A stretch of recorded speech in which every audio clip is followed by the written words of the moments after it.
정용섭의 인문학적 성서 읽기 빌립보서 땅과 하늘 7.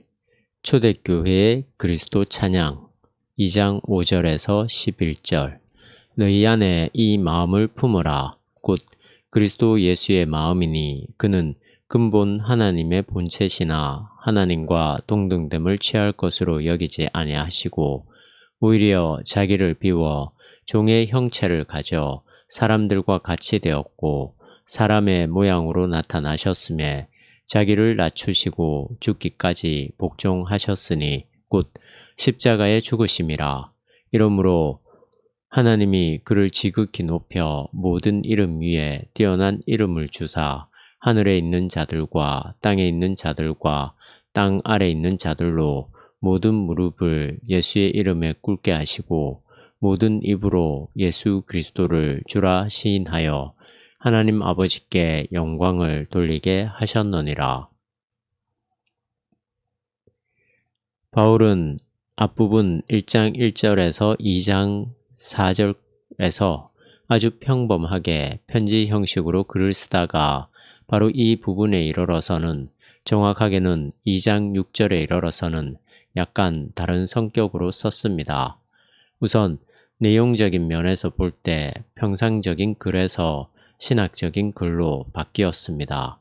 이는 흡사 골로새서 1장 15절에서 20절에 우주론적 기독론에서 발견할 수 있는 것 같은 차원 높은 내용입니다.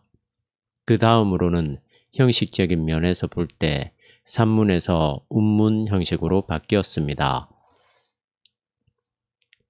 우리의 개역 성경에는 그 차이점을 발견할 수 없지만 실제로는 일종의 노랫말이라 할 수 있습니다.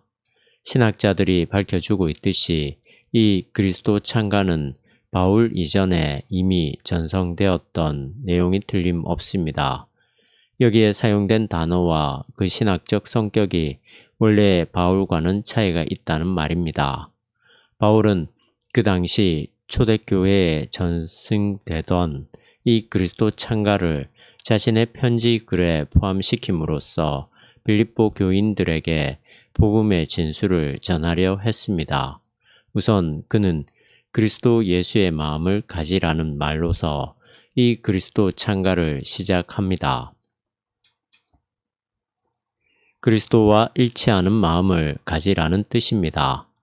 바로 앞부분에서 거론된 자기보다 남을 낮게 여기라는 권면이 단순히 인간의 인격적 노력으로 가능하지 않다는 사실을 누구보다도 분명하게 알고 있었던 바울은 기독교인이 따라가야 할 어떤 원형을 제시하고 있습니다.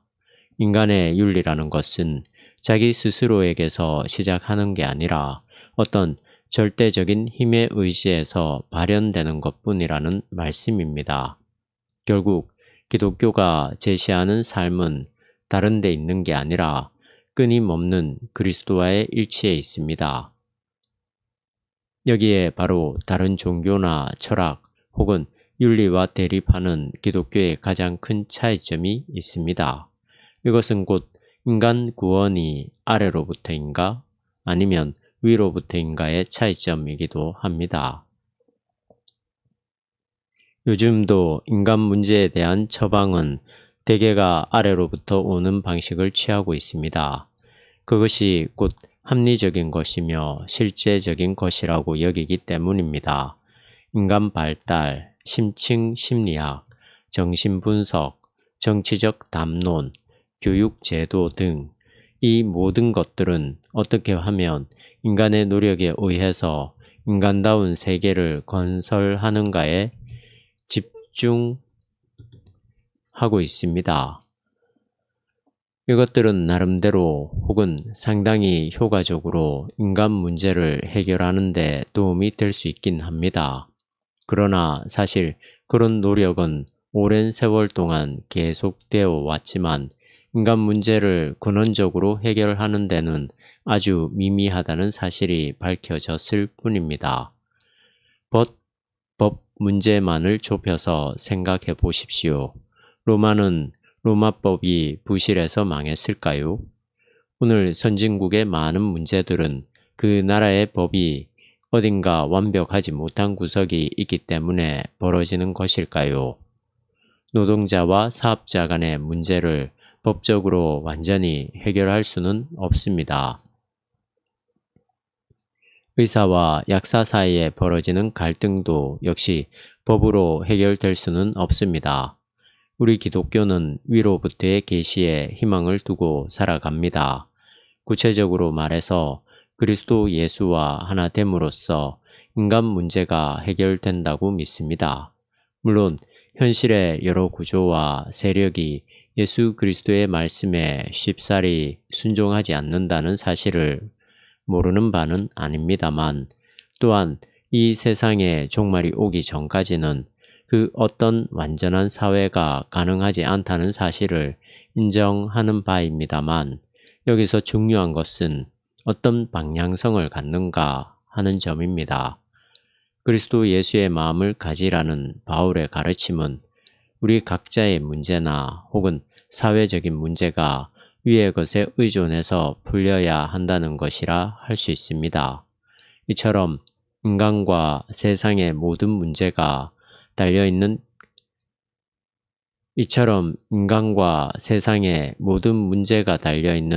그리스도 예수의 마음은 조금 더 포괄적인 의미에서 그리스도 예수의 본질은 무엇입니까?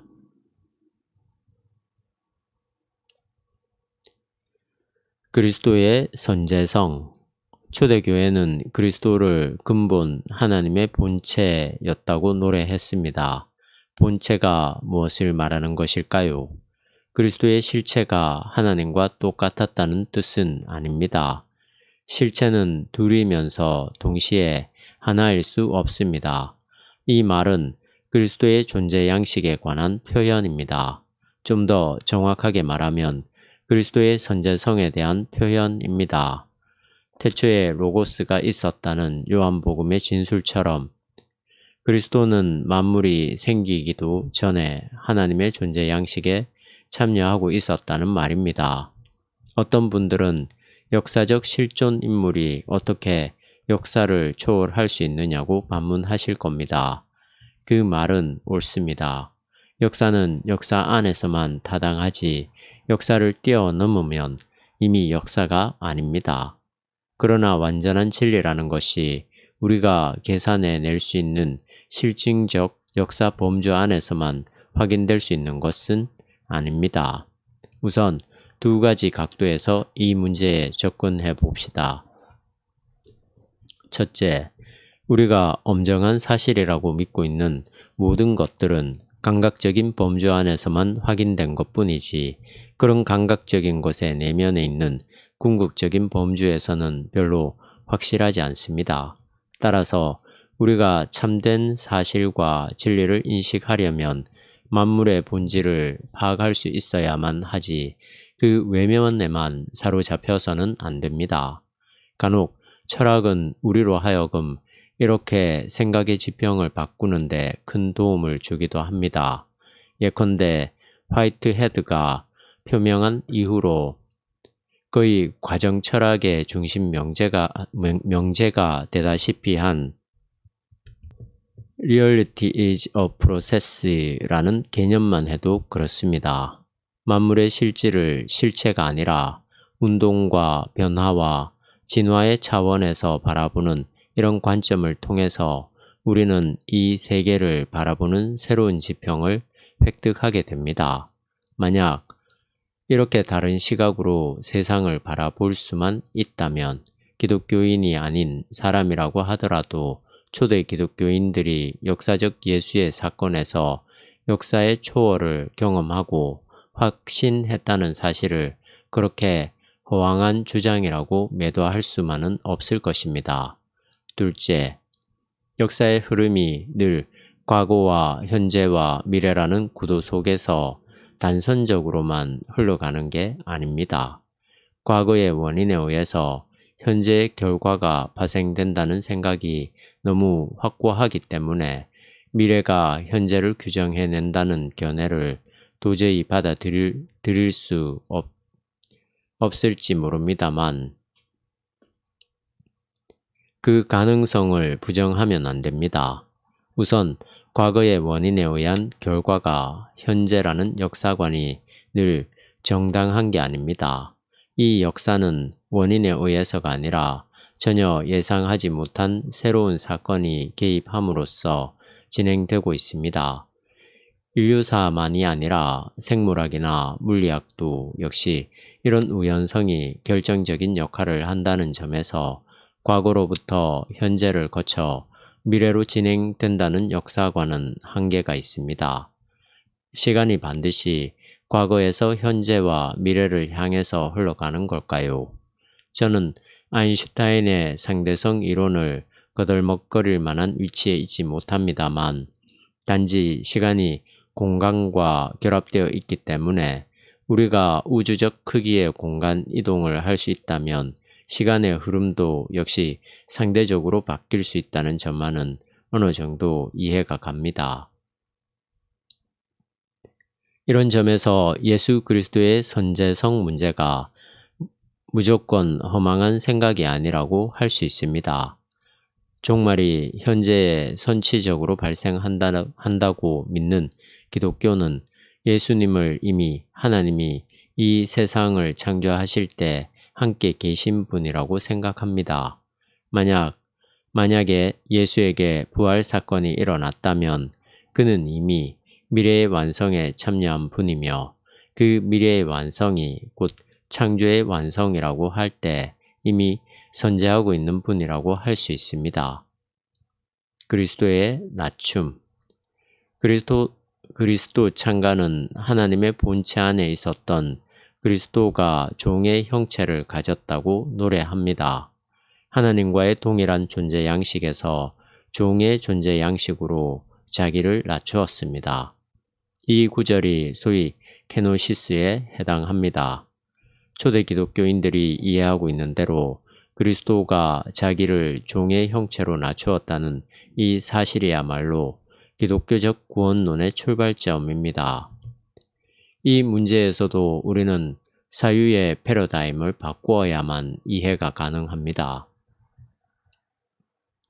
하나님의 나라는 높은 데 있고 종의 나라는 낮은 데 있다는 말이 어떤 공간적 의미는 결코 아닙니다. 이것도 역시 존재 양식과 관계됩니다.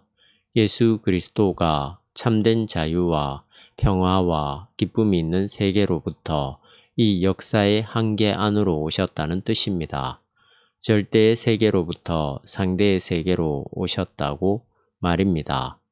이 상대적인 세계가 바로 우리가 살아가는 낮은 세계입니다.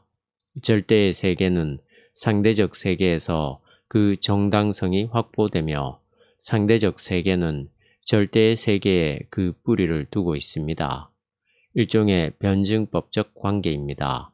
이런 점에서 우리 기독교인들의 삶도 역시 자신의 구원으로 인한 황홀한 경험에 만족하는 게 아니라 구원받지 못한 세계와 함께 거해야 한다는 말이 될 것입니다. 그리스도의 성육신. 바로 위에서 말한 종의 형태의 구체적인 표현은 사람이 되셨다는 것입니다. 하나님이 인간이 되었다는 뜻의 신학 용어인 성육신, 인카네이션을 굳이 철학적 용어로 풀어내자면 관념의 실체화로서 기독교의 신론과 기독론과 삼위일체론에서 핵심입니다. 역사적 실존 인물인 예수님의 본질이 무엇이냐에 대한 논의가 바로 그것인데 이 논의가 초대교회의 300~400년 역사를 통해서 줄기차게 진행되었습니다. 간략한 역사를 살펴보면 다음과 같습니다. 한편에서는 이렇게 주장했습니다. 예수님은 오직 완전한 하나님이기 때문에 인간적인 본질을 가질 수는 없다고 말입니다. 역사적 예수님은 그림자처럼 그렇게 보였을 뿐이지 어느 한순간도 완전한 신성을 잃어본 적이 없다고 했습니다. 이렇게 헬라의 영지주의에 근거해서 예수님의 신성만을 강조한 사상을 가리켜 도케티즘, 가현설이라고 했는데 이들은 당연히 이단으로 판단되었습니다. 다른 한편으로는 예수님의 본질을 그 인성에 초점을 두고 강조한 이들이 있었습니다. 완전한 인간이었던 예수를 하나님이 신적인 차원으로 끌어올렸다는 이들의 가르침을 에비온주의라고 하는데 초대교회는 이들도 이단으로 판단했습니다. 기독교 교회는 니케아 종교회의 325년 니케아 종교회의에서 예수님의 본질을 이렇게 규정했습니다. 아들은 창조되지 않았고 아버지로부터 태어났으나 아버지처럼 영원하고 아버지와 본질이 같다. 예수님은 참된 인간, 베레 호모, 참된 인간이며 참된 하나님, 베레 데우스, 참된 하나님이라는 말입니다. 바로 이 부분에서 우리 기독교는 공동의 구약 성서를 경전으로 삼고 있는 유대교와 근본적으로 구별됩니다. 유대교의 하나님은 역사를 초월한 분으로 영원 자존하신 분이지만 기독교의 하나님은 역사에 의존했던 예수님과 동일시됩니다. 유대인들은 역사에 의존적인 하나님을 상상할 수 없었습니다. 예수님의 공생애에 아무리 놀라운 일들이 일어났어도 그것이 곧 하나님의 본질을 말하는 것은 아니기 때문에 예수님을 배척할 수밖에 없었습니다. 그러나 초기 기독교인들은 하나님을 역사적인 인간 예수에게서 인식했습니다. 비록 신성과 어울리지 않는 인간의 고난과 죽음을 맛보신 분이지만 예수님에게서 일어난 구원 사건을 통해서 결정적으로는 그의 부활 사건을 통해서 바로 그분이 하나님이라는 사실을 믿게 되었습니다. 물론 우리는 이 사실을 누구나 믿을 수 있게 증명할 수는 없습니다만 그것이 타당하다는 사실을 설명하고 해석해야만 하며 또한 그렇게 할 수 있습니다. 이것이 맞는지 않는지는 역시 종말에 가서야 드러나겠지만 역사 안에서 살아가고 있는 기독교인들의 삶을 통해서도 어느 정도는 드러날 것입니다. 종말은 이미 현재 안에 선취되고 있을 테니까 말입니다. 그리스도의 높임. 바울은 십자가에 죽기까지 복종하신 그리스도를 하나님이 지극히 높이셨습니다고 노래합니다. 그리스도가 복종하셨다는 것은 그가 하나님의 미래에 자신을 완전하게 맡기셨다는 뜻입니다. 인간적 한계 안에서 살았기 때문에 죽음의 공포로부터 완전히 벗어나지 못한 예수 그리스도는 그럼에도 불구하고 죽음 이후의 세계까지 관리하시는 하나님을 믿음으로써 자신의 사명을 감당하기 위해 십자가를 받아들였습니다. 이 십자가 사건이 바로 그리스도가 높임을 받은 계기가 되었습니다. 여기서 잠시 예수 그리스도의 십자가 사건의 근본 사태를 살펴봅시다. 예수님이 인류를 구원하기 위해서 우리 죄를 대신해서 십자가를 지셨다는 우리의 신앙 구조에서 자칫하면 예수님이 자청해서 십자가를 지셨다는 뜻으로 오해될 염려가 있습니다. 예수님도 가능하면 그 십자가의 죽음을 비켜가려고 노력했습니다만 그가 하나님의 뜻에 순종하려면 피할 수 없었던 길이었기 때문에 받아들인 것입니다. 즉, 십자가는 예수님의 의도가 아니라 그의 사명에 의한 귀결이었습니다. 그가 높임을 받았다는 것은 단순히 공간적인 의미가 아니라 존재 양식의 변화입니다. 곧 부활의 존재 양식입니다. 부활한 분은 곧 하늘로 올라가셨습니다. 우리의 지상적 존재 양식과는 전혀 차원을 달리하는 세계로 올라가셨다는 말은 곧 궁극적인 생명의 세계로 옮기셨다는 뜻입니다. 죽음에서 부활로, 땅에서 하늘로, 상대적 세계에서 절대적 세계로 옮기셨습니다. 이게 바로 우리 기독교의 기본적인 신앙입니다. 이렇듯 기독교의 신앙은 십자가와 부활을 두 기둥으로 해서 구성되어 있습니다. 십자가와 부활, 십자가로의 낮아짐과 높은 곳으로의 들림은 서로 나누일 수 없는 관계입니다. 십자가 사건이 있었기 때문에 부활이 가능했으며 부활이 발생함으로써 십자가의 구원 능력이 보증됩니다. 뒷부분에서 부활 문제를 다시 언급할 예정이니까 여기서는 이쯤으로 접어두겠습니다. 그리스도의 왕권. 그리스도 창가는 10절과 11절에서 정점에 도달하는 것 같습니다. 이 노래가 궁극적으로 표현하고 싶은 내용이 여기에 담겨 있습니다. 하늘에 있는 자들과 땅에 있는 자들과 땅 아래 있는 자들로 모든 무릎을 예수의 이름에 꿇게 하시고 모든 입으로 예수 그리스도를 주라 시인하여 하나님 아버지께 영광을 돌리게 하셨느니라. 이 내용은 바로 그리스도의 주권과 왕권에 대한 것입니다. 핸델은 그 유명한 오라토리오 메시아에 나오는 할렐루야라는 합창곡에서 예수 그리스도를 킹 오브 킹즈라고 노래하는데 이 그리스도 창가와 일치합니다. 하늘에 있는 자들은 천사만이 아니라 그 당시에 절대 권력을 잡은 모든 이들을 이릅니다. 동서양을 막론하고 그 당시의 왕들은 신과 같은 존재들로서 백성들의 생사 여탈권을 갖고 있었는데 초대 기독교인은 땅에 있는 모든 영웅들도 역시 예수님의 이름 앞에서 무릎을 꿇어야만 한다고 노래했습니다. 땅 아래에 있는 악한 영들도 역시 결국에는 예수님의 이름 앞에서 무릎을 꿇어야만 합니다. 예수님의 우주론적 통치권과 왕권이 여지없이 드러나고 있는 노래입니다. 어떤 면에서 이런 노래는 혁명과 같이 들립니다.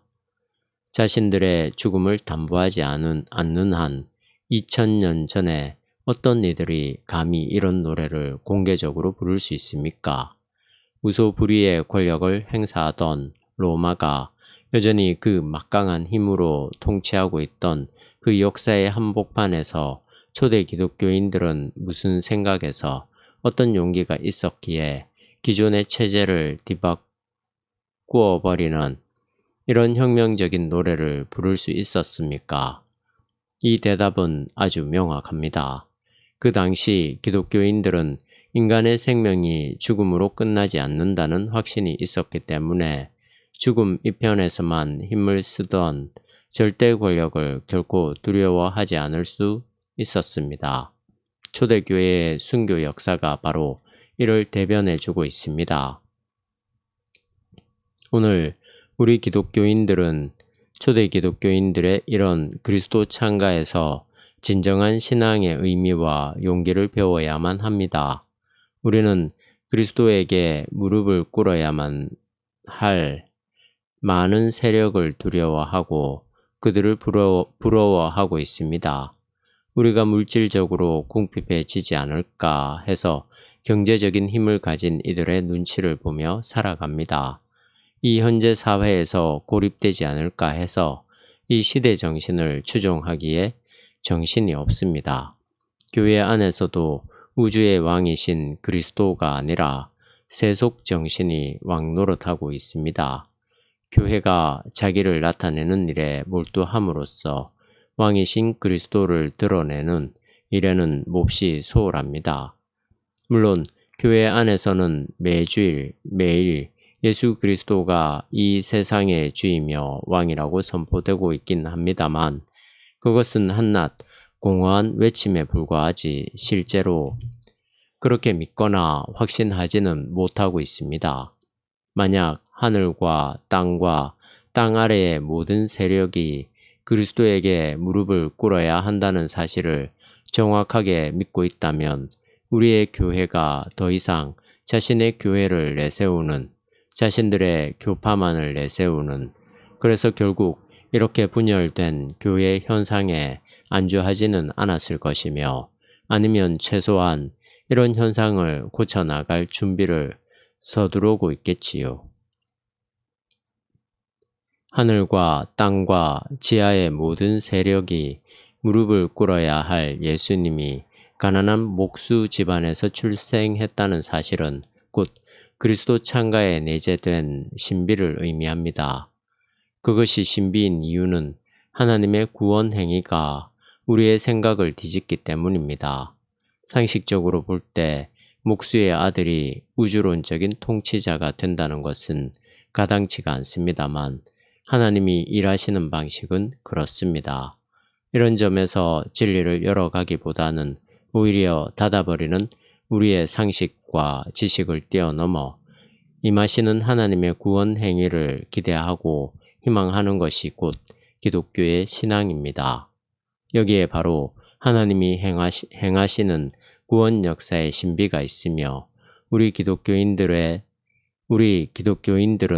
이 신비에 의해 자신의 삶을 규정해 나가는 사람들입니다.